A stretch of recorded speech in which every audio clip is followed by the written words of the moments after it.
Welcome to ETF Leaders, powered by the New York Stock Exchange. I'm Judy Shaw, and joining me today is Matthew Tuttle. Matthew is the Chief Investment Officer at Tuttle Tactical Management. Matthew, thanks for joining me. Thank you for having me. So, tactical asset allocation can encompass many different strategies. How do you define it? So to me, tactical is anything that's not buy and hold. So anything that can be anywhere from 100% invested to 0% invested and everything in between.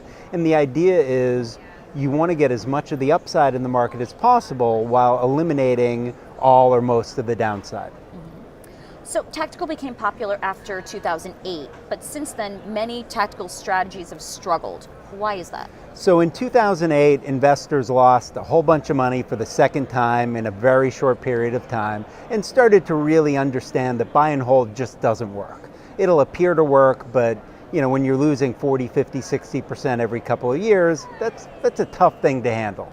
So investors got enamored with the idea of tactical where, hey, I can get most or all of the upside, eliminate the downside. The problem is all these tactical strategies sprung up, but they haven't been able to deliver the promise because where they've gone wrong is they've taken it from the standpoint of they're only using one tactical methodology. And just like asset class investing, we know different asset classes, growth, value, small, mid, cycle in and out of favor. The same thing happens with tactical strategies. So most people are out there running momentum-based strategies, which work great in a straight up or down market, but really struggle in a choppy market. And what happened is 2014, 15, the market started getting choppy, and a lot of these strategies ended up losing money at the same time the market was going up, which is one of those really tough conversations you don't want to have with a client. Hey, yeah, market went up 20%, I just lost you 10% because the market was choppy. That's something people don't easily wrap their head around. How does trend aggregation avoid these issues? So the idea behind trend aggregation is you want to take a diversified approach to being tactical. So, modern portfolio theory, buy and hold, it doesn't work. It's never worked. It'll appear to work from time to time. But where they get things right is you need to be diversified, where they say diversify by asset classes, which sounds great, but it doesn't work because in a down market, all asset classes go down together. But where diversification can work is if you can diversify by methodology. So what you want to do if you're taking a trend aggregation approach is you want to use multiple different tactical methodologies. So where I said before, momentum cycled out of favor in 2014, 2015, you'd want to combine that with something that does well in a choppy market. So what you want to look at is it's something called underwater correlation. You want to see, all right, when one of my methodologies is doing poorly, I don't want my other methodology to do poorly. But I'm not talking about like a long short fund, where you want them to both be able to go up at the same time, but not go down at the same time. So the idea is you're combining multiple tactical methodologies that work well in different markets, can all go up at the same time, not all go down at the same time, and that's the way you actually deliver the promise of being able to get most, if not all, of the upside and eliminate the downside. Give some examples of the methodologies that would be uncorrelated on an underwater basis. Great. So a momentum approach, you're buying what's strong and selling it when it gets weak.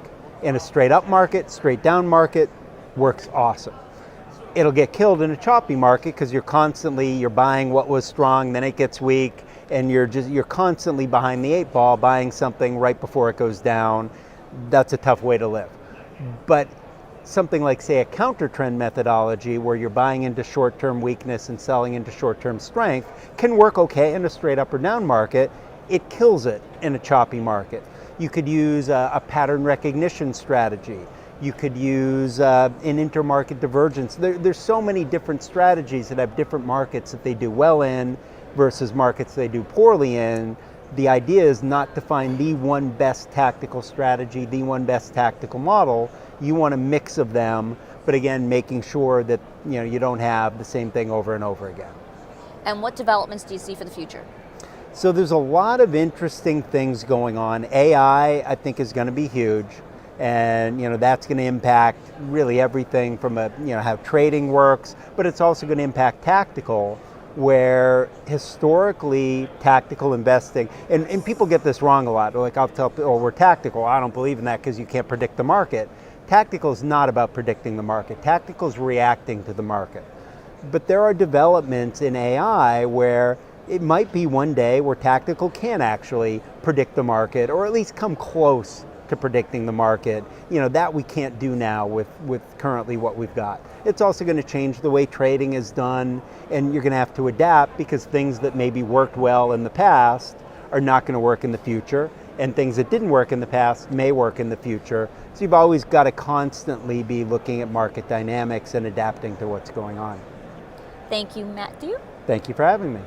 And that's ETF Leaders, powered by the New York Stock Exchange.